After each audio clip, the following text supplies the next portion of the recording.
Last எபிசோடில் இதுவரை பார்த்துருந்தோன்னா ஹீரோவோட அண்ணா மயங்கியே விழுந்திருப்பாங்க. ஹீரோயினோட டீம் அவங்களோட டிவி ஸ்டேஷனுக்கு கால் பண்ணி சொல்கிறாங்க, இந்த மாதிரி ஒரு ஆக்சிடென்ட் நடந்திருக்கு, நாங்கள் வீடியோ எடுத்திருக்கோம் அப்படின்ட்டு. அந்த ஸ்டேஷனில் இருக்கிற எல்லாருமே ரொம்பவே பரபரப்பாக வேலை பார்த்துட்ருக்காங்க, இந்த நியூஸை வந்துட்டு டெலிகாஸ்ட் பண்ணணும் அப்படின்ட்டு. அந்த ரிப்போர்ட்டர் சாய் இருக்காங்க இல்லையா, அவங்க சொல்கிறாங்க இந்த நியூஸை நம்ம பெரிய நியூஸாக மாற்றலாம் அப்படின்ட்டு. அந்த சீஃப் ஹெட் சொல்கிறாரு, இது ஒரு சாதாரண ஒரு விஷயம்தான், இதை எப்படி நீ பெருசாக மாற்றுவ அப்படின்ட்டு. ஏன் மாற்ற முடியாது? ஒரு சாதாரண டிரைவர் அவனோட உயிரையே வந்துட்டு மதிக்காமல் ஒரு சின்ன பையனை காப்பாற்றிருக்கான். ஸோ இவனை ஒரு பெரிய ஹீரோவாக மாற்றுவோம், நம்மளோட சேனலுக்கு டிஆர்பி ரொம்ப வரும் அப்படின்ற மாதிரிலாம் சொல்லிட்டு இருக்காங்க. எம்எஸ்சியோட ரிப்போர்ட்டர் வந்துட்டு கிம்முக்கு கால் பண்ணி சொல்லிட்டு இருக்காரு, நீ தான் லைவாக ரிப்போர்ட் பண்ண போகிற, இன்ஹாவை அந்த டிரைவரை போயிட்டு இன்டர்வியூ எடுக்க சொல்லு, சீக்கிரமாக எல்லாமே பண்ணுங்க அப்படின்ற மாதிரிலாம் சொல்லிட்டு இருக்காரு. இங்கே ஹீரோயினுக்கு செம்மையாக கோவம் வந்துட்டுருக்கு, எதுக்காக அவன் பண்ணுறான், என்னையே ரிப்போர்ட் பண்ண வேணாம்னு சொன்னாங்க அப்படின்ற மாதிரிலாம் யோசிச்சுட்டு அந்த ஆம்புலன்ஸில் ஏறி போயிட்டுருக்கா. அதே சமயம் ஹீரோவையும் அந்த பாப்கட் பொண்ணையும் காட்டுறாங்க, அவங்க போலீஸ் ஸ்டேஷன்லேருந்து வந்துட்டுருக்காங்க. அப்போ அந்த ஆக்சிடென்ட்டான இந்த வேனு அந்த வண்டி எல்லாத்தையுமே வந்து போலீஸ் வந்து எடுத்துகிட்டு வந்துட்டுருக்காங்க. இதை அந்த பாப்கட் பொண்ணு பார்க்குறா, ஏதோ ஒரு ஆக்சிடென்ட் ஆகிருக்கும் போல், வா போய் பார்க்கலாம் அப்படின்னு சொல்லிட்டு அங்கே போகிறாங்க.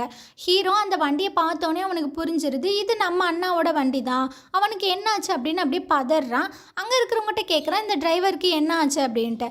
எனக்கு தெரியலப்பா, அங்கே ஆம்புலன்ஸ் வந்து அவங்களுக்கு கூட்டிகிட்டு போயிடுச்சு அப்படின்ற மாதிரிலாம் சொல்கிறாரு. எந்த ஹாஸ்பிட்டல் போயிருக்காங்கன்னு உங்களுக்கு தெரியுமா அப்படின்ற மாதிரிலாம் கேட்குறான். இல்லை எனக்கு தெரியாது அப்படின்னு சொல்லிடுறாங்க. ஸோ ஹீரோ ரொம்பவே பதட்டமாகி ஒரு ஹாஸ்பிட்டலுக்கும் போய் செக் பண்ணிட்டு இருக்கான். அப்படியே வந்து அந்த ரிப்போர்ட்டர் சாயை தான் காட்டுறாங்க, அவங்க இந்த நியூஸை தான் ரீட் பண்ணிகிட்ருக்காங்க. நியூஸை வந்து டெலிகாஸ்ட் பண்ணிட்டாங்க. அப்போது இதை பற்றின ஒரு விரிவான செய்தி தொகுப்பை வந்துட்டு கிம் சொல்லுவாங்க அப்படின்ற மாதிரி சொல்கிறாங்க. கிம்முன்ற பேரை கேட்டோன்னே அவங்க அம்மாவுக்கு வந்துட்டு ரொம்பவே ஹாப்பி ஆயிடுது.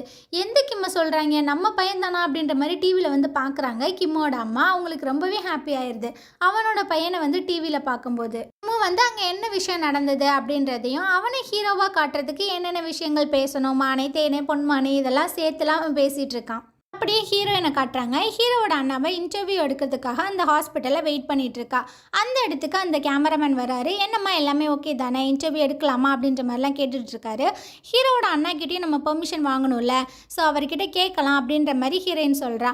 அப்போ ஒரு நர்ஸ் வராங்க, அவங்கக்கிட்ட இவ கேட்குறா ஹீரோ அண்ணாவை பற்றி, அவருக்கு வந்துட்டு பெருசாலாம் பிரச்சனை இல்லைல்ல அப்படின்லாம். அவர் டிஸ்சார்ஜ் ஆகி போயிட்டாரேம்மா அப்படின்ற மாதிரி சொல்கிறாங்க. இவங்க ரெண்டு பேத்துக்கு செம்மையாக ஷாக் ஆகிடுது, என்ன சொல்கிறீங்க அப்படின்ட்டு ரெண்டு பேருமே வேகமாக வராங்க. ஹீரோவோட அண்ணா வந்துட்டு இவங்களுக்கு முன்னாடி தான் போயிட்டுருக்காங்க. ஹீரோயின் ரொம்பவே ஃபாஸ்ட்டாக ஓடி வந்துட்டு கேட்குறா, நான் ஒரு ரிப்போர்ட்டர் எம்எஸ்சிலேருந்து வரேன், எனக்காக நீங்கள் இன்டர்வியூ கொடுக்க முடியுமா? இப்போல்லாம் ஒன்றும் வேண்டாம், நீங்கள் எப்போ ஓகேவாக இருக்கீங்களோ அப்போ சொல்லுங்கள் அப்படின்ற மாதிரி கேட்குறா.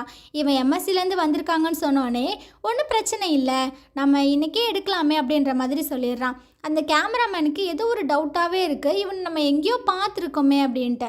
ஆமாம், இதுக்கு முன்னாடி இவன் தானே அங்கே வந்தான், அதாவது ஹீரோயினை கேட்டிருந்துருப்பான் இல்லையா, இவங்க யார், ரிப்போர்ட்டோட பொண்ணு அப்படின்லாம் கேட்டிருந்துருப்பான் இல்லையா, அதை தான் யோசிச்சு பார்த்துட்ருக்காரு. அப்படியே அந்த இன்டர்வியூ நடக்கிறது தான் காட்டுறாங்க. ஹீரோவோட அண்ணா சொல்லிட்டு இருக்கான், அந்த சின்ன பையனை பார்க்கும்போது என்னோட தம்பியை பார்க்குற மாதிரி இருந்தது, அதனால தான் நான் ரிஸ்க் எடுத்து காப்பாற்றினேன் அப்படின்ட்டு.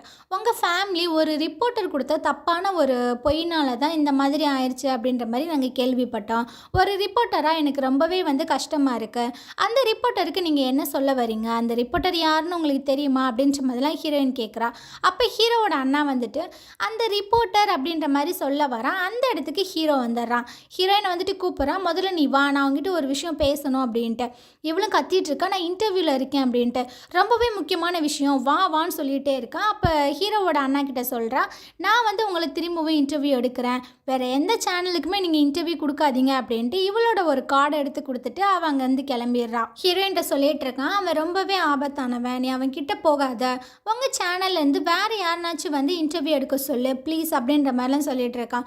ஏன் எதுக்காக இப்படி சொல்கிற அப்படின்னு ஹீரோ கேட்குறான். உனக்கு தெரியும்ல, நான் உன்னோட நலத்துக்கு மட்டும்தானே சொல்லுவேன், தயவு செஞ்சு என்னை நம்பு அப்படின்லாம் சொல்கிறான். எதுக்காக ஹீரோ இப்படி சொல்கிறான்னா, ரிப்போர்ட்டர் சாய் மேலே தான் ஹீரோவோட அண்ணா செம்மையாக கோவமாக இருக்காங்க. ஸோ சாயோட பொண்ணு தான் இந்த இன்ஹா அப்படின்னு தெரிய வந்ததுன்னா இன்ஹாக்கு ஏதாவது ப்ராப்ளம் வந்துடுமோ அப்படின்னு தான் ஹீரோ பயப்படுறான். ஸோ ஹீரோன்ட்ட சொல்கிறான், நான் சொல்கிறத மட்டும் நீ கேளு தயவு செஞ்சு அப்படின்ட்டு. சரி, நான் கேட்குறது ஒரே ஒரு விஷயந்தான், எனக்கு தெரியாத ஒரு உண்மை உனக்கு தெரியுமா அப்படின்னு கேட்குறான். ஆமாம், ஆனால் இப்போ என்னால் அது சொல்ல முடியாது அப்படின்ற மாதிரி ஹீரோ சொல்கிறான். சரி, நான் உன்னை நம்புகிறேன், நீ என்ன சொல்கிறியோ அதை மட்டும் நான் பண்ணுறேன் சரியா அப்படின்னு சொல்லிட்டு ஹீரோ வந்துட்டு அப்படியே ஹக் பண்ணி அப்படியே சமாதானப்படுத்துகிறான். அப்படியே அந்த கேமராமேனை தான் காட்டுறாங்க. ஹீரோவோட அண்ணா கிட்ட சொல்லிட்டு இருக்காங்க, நம்ம இந்த இன்டர்வியூ இதோட முடிச்சுக்கலாம் அப்படின்ட்டு. நம்ம மீட் பண்ணி ரொம்ப நாள் ஆச்சுல அப்படின்ற மாதிரி கேட்குறான். இவருக்கு வந்துட்டு அப்படியே பக்குன்னு ஆயிடுது. நீ எதை பற்றி சொல்கிற அப்படின்ட்டு. என்ன மறந்துட்டீங்களா, நீங்கள் தானே 13 வருஷத்துக்கு முன்னாடி அந்த ரிப்போர்ட்டர் சாய்க்கு கேமராமேனாக இருந்தீங்க அப்படின்னு கேட்குறான். இவருக்கு என்ன பதில் சொல்கிறதுனே தெரியல. இந்த சீன் இப்படியே கட் ஆகுது. அப்படியே ஹீரோயினையும் கிம்மையும் காட்டுறாங்க. அவங்க லிஃப்ட்டுக்காக வெயிட் பண்ணிட்டு இருக்காங்க. லிஃப்ட்டோட கதவும் ஓப்பன் ஆகுது. ஆனால் லிஃப்ட் வந்துட்டு ரொம்பவே ஃபுல்லாக இருக்குது. ஹீரோயின் சொல்கிறா, நம்ம வேறு லிஃப்ட்டில் போய்க்கலாம், இங்கே ரொம்பவே கூட்டமாக இருக்குது அப்படின்ட்டு. ஆனால் கிம் என்ன நினைக்கிறான்னு தெரில. ஹீரோயினையும் அவங்க அம்மாவையும் சேர்த்து வைக்கணும்னு நினைக்கிறான் போல். அதெல்லாம் முடியாது, நம்ம இங்கே தான் போகணும் அப்படின்னு சொல்லிட்டு கூப்பிட்டு வந்துடுறான். அப்படியே அவங்க அம்மாவை ஒட்டிக்கிட்டு தான் ஹீரோயின் நின்றுட்டுருக்கா. அப்போ வேணுக்கணுமே கிம் என்ன பண்ணுறான்னா, அந்த ரிப்போர்ட்டர் சாயை வந்துட்டு அப்படியே தள்ளி விடுறான். அவங்க போயிட்டு ஹீரோயினை ஹக் பண்ணுற மாதிரி ஆகிடுது. கிம்முக்கு ரொம்பவே வந்துட்டு சந்தோஷமாயிடுது. வந்துட்டு ரொம்பவே ஃபுல்லானதுனால அது மூவ் ஆகாமல் அப்படியே நின்றுட்டுருக்கு. அந்த ஹெட்டு இருக்கார் இல்லையா, அவர் சொல்கிறாரு, முன்னாடி இருக்கிறவங்க யாராவது இறங்குங்க அப்படின்ட்டு. அப்போ கிம் சொல்கிறா, நான் வெளியே போகிறேன், நீ வந்துட்டு லிஃப்ட்டில் வா அப்படின்னு சொல்லிட்டு வெளியே வரான். அது மட்டும் இல்லாமல் அந்த ரிப்போர்ட்டர் சாய் இருக்காங்க இல்லையா, அவங்களையும் கையை பிடிச்சி கூப்பிட்டு போகிறான். இவங்களுக்கு ஒன்றுமே புரியலை. டே என்னடா பண்ணுற அப்படின்ற மாதிரி கேட்குறாங்க. அப்போ ஒரு சின்ன ஃபோனை எடுத்து கொடுக்குறான். இந்த ஃபோன் உங்களோடது தான், நீங்கள் விட்டுட்டு போயிட்டீங்க. அப்பையிலிருந்து இந்த சிம்மோட நம்பரை நான் தான் யூஸ் பண்ணிகிட்ருக்கேன். உங்களுக்கு வந்த அந்த மெசேஜ் எல்லாத்தையுமே நான் ரீட் பண்ணியிருக்கேன், என்னை மன்னிச்சிடுங்க. ஆனால் இப்போ நீங்கள் இந்த மெசேஜ் எல்லாத்தையுமே உட்காந்து படிங்க ப்ளீஸ் அப்படின்ற மாதிரிலாம் சொல்கிறான். நான் இதுக்காக ரீட் பண்ணணும், என்கிட்ட எதுக்கு இதை கொண்டு வந்து கொடுக்குற அப்படின்ற மாதிரி கேட்குறாங்க. இந்த மெசேஜ் எல்லாத்தையுமே அனுப்புனது இன்ஹா தான். அவள் இன்றைக்கும் நேத்திக்கும் அனுப்பலை. அவள் 13 வருஷமாக பைத்தியக்காரி மாதிரி அமுச்சு விட்டுட்ருக்கா. நீங்கள் தான் இந்த மெசேஜ் எல்லாத்தையுமே ரிசீவ் பண்ணுறீங்க அப்படின்ட்டு. அவளுக்காக நீங்கள் இதை உட்காந்து படிங்க. அவள் எவ்வளோ உங்கள் மேலே அன்பாக இருக்கா அப்படின்றது உங்களுக்கு அப்போ தான் தெரியும் அப்படின்ற மாதிரி சொல்லிட்டு போயிடுறான். இவங்களும் உட்காந்து படிக்கிறாங்க. இவங்களுக்கும் ரொம்பவே வந்துட்டு கஷ்டமாக தான் இருக்குது. இன்ஹாவை யோசிக்கும் போது இவ்வளோ பாசமாக இருக்காளே நம்ம மேலே அப்படின்ட்டு. ஹீரோவோட அண்ணாவை காட்டுறாங்க. அந்த எம்எஸ்சி ஆஃபீஸுக்கு முன்னாடி வந்து ஒரு பேப்பர் மாதிரி என்னமோ எடுத்துகிட்டு போயிட்டுருக்காரு. இதை அந்த கேமராமேன் பார்க்குறாரு. இவனா திரும்பவும் எதுக்காக வந்தான், அவன் எதை எடுத்துகிட்டு போகிறான் அப்படின்னு சொல்லிட்டு வேகமாக வந்து பார்க்குறாரு. அதில் அந்த ரிப்போர்ட்டர் சாயோட ஃபோட்டோ போட்டு ஒரு நோட்டீஸ் மாதிரி ஒன்று இருக்குது. இதை எதுக்காக அவன் எடுக்க போகிறான், இவன் என்ன பண்ணணும்னு நினைக்கிறானே தெரிலையா அப்படின்னு சொல்லிட்டு ஹீரோயினோட அம்மா கிட்ட போய் சொல்லிட்டு இருக்காரு. இங்கே பாரு, நான் சொல்கிறது கேளு, அவன் உன்னை ஏதோ பண்ணணும்னு நினைக்கிறான், நீ பண்ண ஒரு தப்புக்காக அப்படின்ற மாதிரிலாம் எவ்வளவோ சொல்லிட்டு இருக்காரு. ஆக்சுவலாக என்ன நடந்தது அப்படின்றது நம்மளுக்கு தெரியலை, இனிமே தான் காட்டுவாங்க. இதை வந்துட்டு ஹீரோயினும் கிம்மும் உட்காந்து பார்த்துட்ருக்காங்க. நம்ம ஒழுங்காக ரிப்போர்ட் பண்ணலன்னு தான் அவர் கம்ப்ளைண்ட் பண்ணிகிட்ருக்காரு அப்படின்ற மாதிரி ஹீரோயின் சொல்லிட்டு இருக்காங்க. நீ வாயை மூடுறியா, எனக்கு எல்லாமே தெரியும், சும்மா என்னை வந்து பயமுறுத்துகிற வேலை வச்சுக்காத அப்படின்னு சொல்லிட்டு ஹீரோயினோட அம்மா அங்கேருந்து எழுந்து வந்து ஹீரோயின் கிட்ட உட்காந்துக்கிறாங்க. ஹீரோயினுக்கும் செம்மையாக ஹாப்பி ஆயிடுது. நம்ம அம்மா நம்ம கூட வந்து லஞ்சு சாப்பிட்றாங்க அப்படின்னு சொல்லிட்டு. அப்படியே ஹீரோவை காட்டுறாங்க. அவங்க அப்பாவோட திங்ஸ் எல்லாத்தையுமே ஒரு இடத்துல வச்சுருப்பாங்க போல. அங்கே போய்ட்டு ரொம்பவே ஃபீல் பண்ணிட்டு நின்றுட்டுருக்கான். அந்த இடத்துக்கு ஹீரோவோட அண்ணா வந்துடுறாங்க. எதுக்காக நீங்கள் வந்திருக்க அப்படின்னு கேட்குறாங்க. எனக்கு ஒரு இன்டர்வியூ கொடுங்க அப்படின்ற மாதிரி கேட்குறான். நான் தான் அன்றைக்கே சொல்லிட்டேன்ல, நான் ஒன்லி எம்எஸ்சிக்கு மட்டும்தான் நான் இன்டர்வியூ கொடுப்பேன் அப்படின்ற மாதிரிலாம் சொல்கிறாங்க. சரி, நீங்கள் எனக்கு ஒரே ஒரு விஷயம் மட்டும் சொல்லுங்கள், உங்களுக்கு நடந்த அந்த அநியாயத்துக்காக அந்த ரிப்போர்ட்டரை நீங்கள் பழி வாங்கணும்னு தானே நினைக்கிறீங்க அப்படின்ற மாதிரி டைரெக்டாகவே கேட்டுறான். இவனை வந்துட்டு ஆமாம் இப்போ என்ன பண்ண போகிற அப்படின்ற மாதிரி சொல்லிவிட்டு அவன் பக்கம் வரான். ஹீரோ வந்துட்டு ஃபோனில் ரெக்கார்ட் பண்ணிகிட்டு இருக்கான் போல். அது அவனுக்கு தெரிஞ்சிருக்கும் போல். அந்த ஃபோனையும் பிடிங்கிட்டு வந்துடுறான். இந்த மாதிரிலாம் பண்ணிகிட்ருக்காத அப்படின்ட்டு. வர வழியிலேயே ஹீரோவோட ஃபோனை ஒரு நெருப்பு எரிஞ்சிட்ருக்கான். அதில் போட்டுட்டு அவன் வாட்டில் போயிடுறான். ஆனால் ஹீரோ வந்துட்டு ஒரு ஆடியோ ரெக்கார்டர் ஒன்று அந்த டையில் தான் செட் பண்ணிட்டு வந்திருப்பான் போல். அதையே வந்துட்டு ப்ளே பண்ணி கேட்டுட்ருக்கான். இந்த கேமராமேனை காட்டுறாங்க. அவருக்கு ரொம்பவே குழப்பமாக இருக்கும் போல். அப்போ இன்ஹா வந்து அந்த சைடு போயிட்டுருப்பாங்க. அப்போ இன்ஹாவை கூப்பிட்றாரு. இங்கே வா, நான் ஒரு விஷயம் சொல்லணும் அப்படின்ட்டு. இவனும் என்ன அப்படின்ற மாதிரி கேட்குறாங்க. நீ உட்காரு அப்படின்னு சொல்லிட்டு ஒரு வீடியோ ஒன்று ப்ளே பண்ணுறாரு. அதில் ஹீரோவோட அண்ணா சின்ன வயசில் வந்துட்டு இன்டர்வியூ கொடுத்துருக்காங்க இந்த ரிப்போர்ட்டர் சாய் கிட்ட. எங்கள் அப்பா எந்த ஒரு தப்புமே பண்ணலை, எங்கள் அப்பாவும் வந்துட்டு அதில் இறந்து தான் போயிருக்காரு அப்படின்ற மாதிரிலாம் சொல்லிகிட்டு இருக்கான். இதை நான் நம்பவா, ஒரு பினோக்கியை வந்து சாட்சி சொல்லியிருக்காங்க அப்படின்னு.